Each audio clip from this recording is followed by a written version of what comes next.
Hi everyone, welcome to A Godly Home, and I am here with another handmade gift, $10 or less.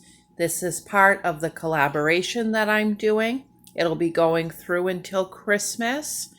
I will have the link to the playlist in the description box, and if you'd like to join this collaboration, just let me know. I am going to be making pillowcases. And these cost $5 a pillowcase. So if you're making them for a kid and they sleep in a twin bed, you just need one. But if you're making it for an adult, you'll want two. And I bought my fabric off of Joann's Fabric online, and I got it for $4.99 a yard. Now this is a very soft flannel. It says it's what did they call it? I can't think of what type of flannel they said that they called it. But anyways, it's a soft flannel. And I did pre-wash the fabric. I always pre-wash all of my fabric before I do any sewing projects. In case the fabric has any shrinking or whatever, it will keep your finished items from puckering, trying to pull apart, stuff like that. And especially like if you were sewing clothes, you don't want to end up with the sleeves too short and some of the stuff like that after it's been washed. So I have chosen this fabric with the Yeti on it and the mountains and trees and deer and all of that because this is for my son. And they call him Yeti at work. That's his nickname. Him and his father are both very tall, very broad-shouldered, and so they call my husband Sasquatch, and they call Jacob Yeti. So he's very proud of the Yeti thing anyways, and here's a Yeti peeking through the trees. So I went on and Googled for Yeti fabric, and so that's what I will be doing. And I have made pillowcases for my family members for many years. That's all like my son has ever used is the pillowcases that I've made. And I've noticed that the ones that I made him when he was younger are getting pretty bad looking. And even though he's been buying like new sheet sets and stuff, he's not using those pillowcases. He's using the pillowcases that Mom made. So if he's looking for pillowcases that Mom made, I figured it's time I make him some and make him some that are age appropriate.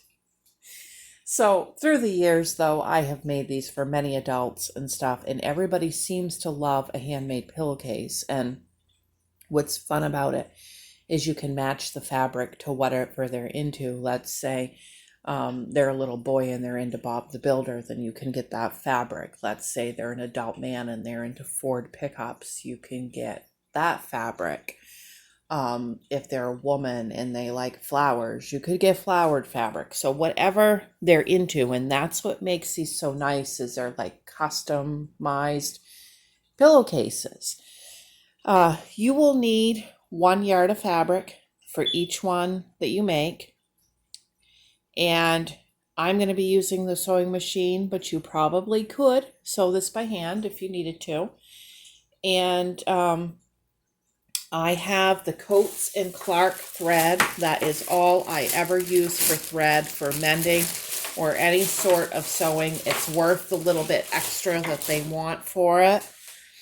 And that's just what I do. Like when you buy new clothes and stuff, a lot of times now the buttons and stuff want to come off first thing. And I've learned that if it doesn't seem to be a good thread, you might as well take your Coats and Clark and sew them right on top of the thread that they've used as soon as you get it, unless you want to be having your button pop off in public. But anyways, I'm way too chatty tonight. Let's get on with this project. I have 2 yards here because I am making the 2 pillowcases. So what I need to do is I need to cut this in half, but you need to make sure you cut it in half the right direction because you don't want to be cutting it in half the wrong direction, because it makes for a strange pillowcase. It's not the right dimension. So what you want is you want the short ends folded together when you cut this, okay? You can cut it with a rotary cutter or you can cut it with scissors. But if you are cutting this with scissors, then you want to make sure they're extra sharp and you want to make sure you're getting it cut straight. Take your time and really make sure you're getting it straight. All right, I will be back.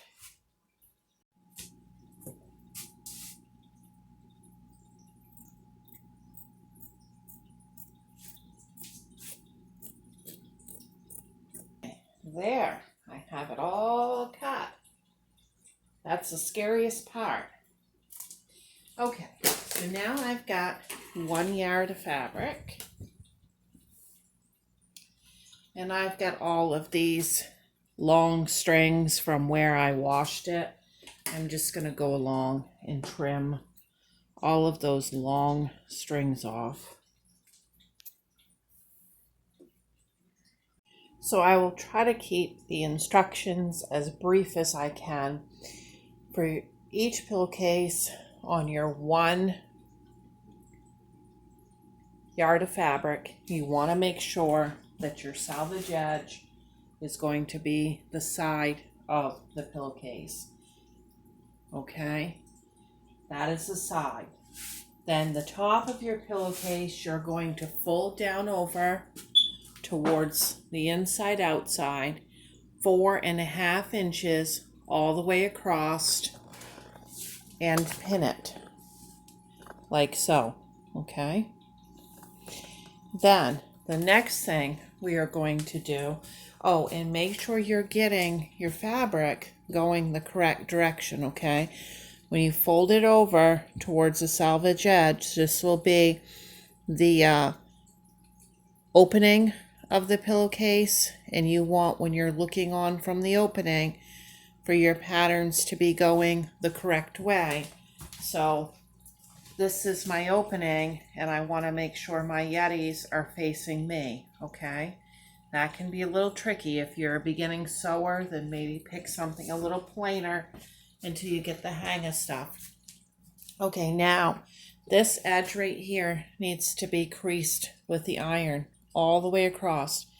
I have got the iron set on cotton blend for this flannel, and I am going to keep it on steam, and I'm going to make my way across that several times, making sure that I get that just as creased as I can get it, because that edge will not be sewn. It will just be that crease, and that is it.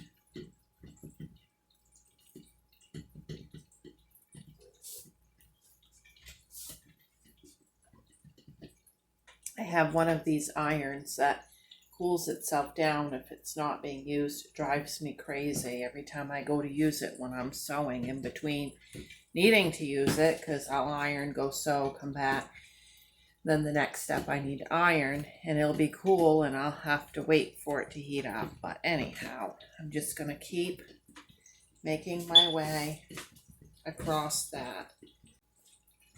And I'm not like a professional sewer or anything like that, but I usually can get the job done pretty good and be very happy with it, and have other people be quite happy with whatever I make them. See, that steam really gets a good crease along there. Okay. Now, my next step is I want to fold this 1/2 inch all the way across, fold it up like this, and iron that 1/2 inch all the way across. And you can take your tape measure and measure it. And this will take a little bit of time for this.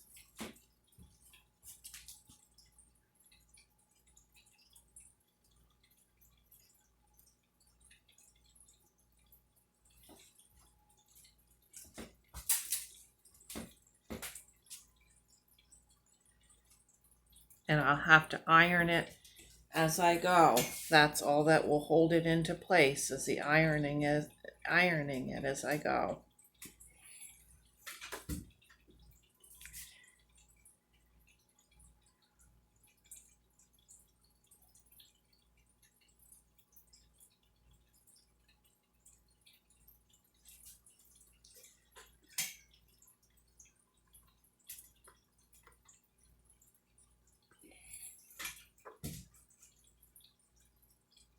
And I'll see you back in a minute when I get that all done.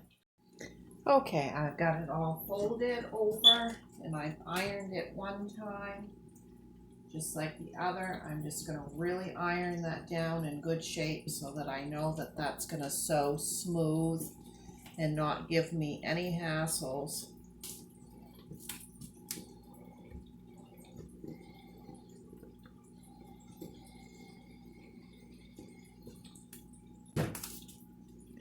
That pin is just a little bit too close.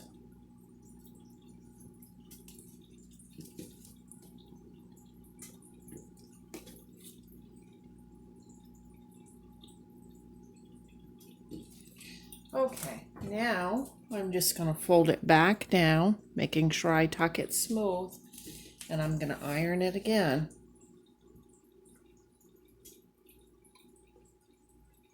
Because what that's going to do, all that ironing and folding, that's going to keep that raw edge so that you know that it sews right in smooth and that it's not puckering and that it's not coming out when you're sewing.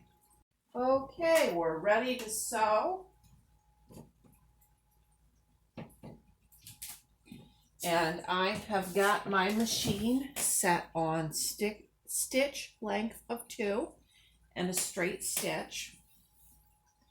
And I'm going to put this in lined right up with the edge of my presser foot, the left hand side with the edge of that seam. And I'm going to just start sewing, holding everything straight. I'm going to go forwards, backwards, and forwards to start.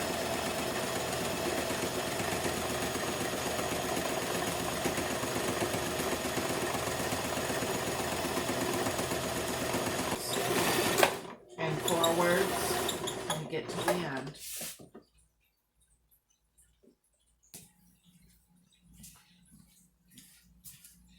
So that's my inside seam. Okay. Now I'm going to fold my pillowcase this way. But I have this salvage seam, okay? So when I pin it, I want to line up the 2 fabrics on the actual print. I don't want to get it on that salvage seam, okay? So I have it folded. This is my opening, okay? I've got it folded inside out. I want to line everything right up. Once again, what I was talking about, see, this is Joann's Fabrics. I want to just get my end right to the actual printed fabric there. And I'm just going to go along and I'm going to pin down this side and clear across the end because that all needs to be sewed shut.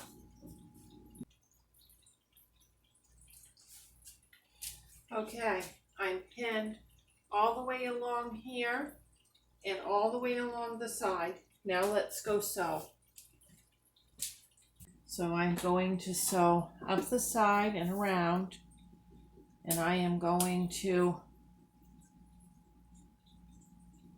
this time line my presser foot up with the right hand side lined up with my fabric.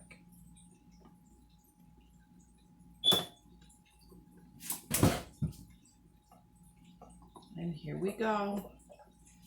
Forward,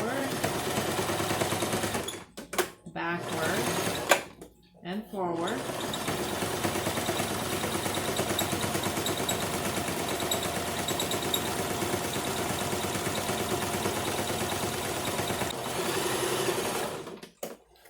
Okay guys, now the next step is I need to cut that salvage edge off.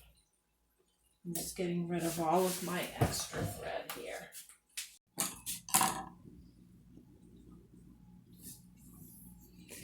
Okay, I'm just going to cut all of this extra off. That's all. Just cutting that all back.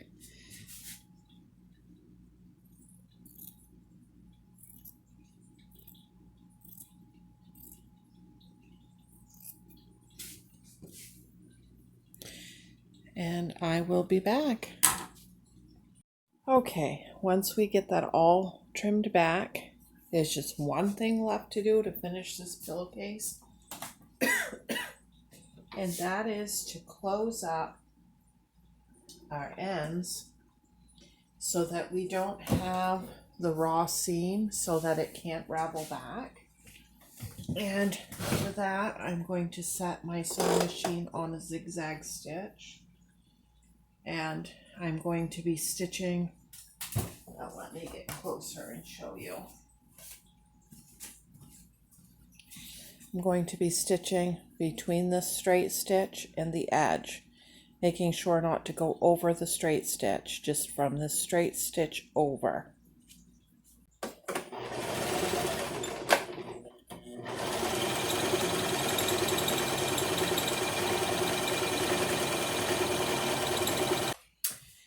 And we have the finished pillowcase. We're just going to turn it around. Oh my goodness, it's so soft. So buttery soft.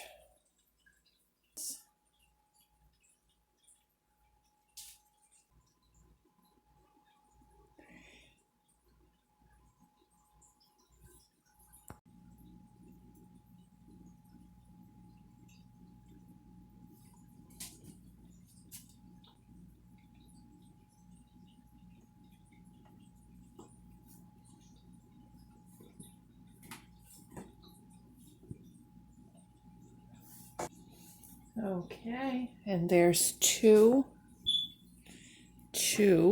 matching pillowcases. Okay, these are the really super large shirt boxes. These are, oh, they're calling it a robe box, 17.13 inch by 11.2. So there's two of those for shirts and 4 lingerie boxes. $3.99 at Christmas Tree Shop, but I got it on an after Christmas sale for 60% off. Son is going through this phase where when somebody gets him something, he buys it before they can give it to him. And I ended up giving him a present early because he was going to buy it. And I couldn't talk him out of buying it. So he told me, he said, Mom, what I need from you is the stuff I can't buy. So, you know, that is a good point to make for this collaboration too, is, you know, maybe that's what a lot of people are actually looking for, is the stuff that they can't buy.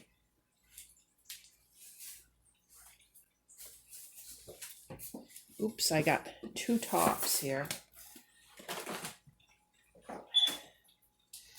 Because if your kids are working and they're making decent money, like my son is, then they might be already buying the stuff that they want. And it might be getting stressful to figure out what you can get them, that they're not going to just go get themselves in the meantime. And if that's the case, then it doesn't get any better than something like this, because I mean, even if he went and bought himself pillowcases, he can't buy these ones because they were handmade by Mom. Fill the box up full with them, you know, fold them so that it fills the box pretty tight so that they're not sliding all around in here. Okay, I'm very, very, very pleased with the way those turned out. Let me zoom in so that you can see the Yetis. So we've got the Yeti here between the trees and here, and then we've got a Yeti up in here.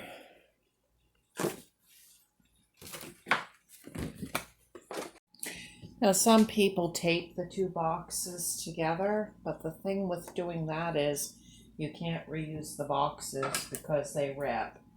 So I am not going to put any tape on this because this is a brand new box, and we will get many years out of it if I don't tape it and if I fold it up nice when we're done. So I've got some of this natural twine on the roll from Dollar Tree. And I'm just going to tie the box shut with that.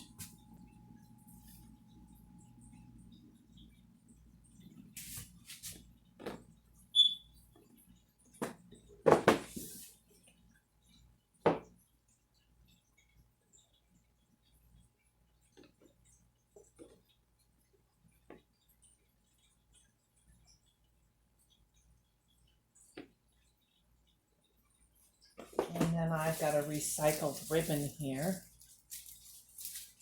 And it was a sticky one, but I'm just going to tie my twine right over the top of there.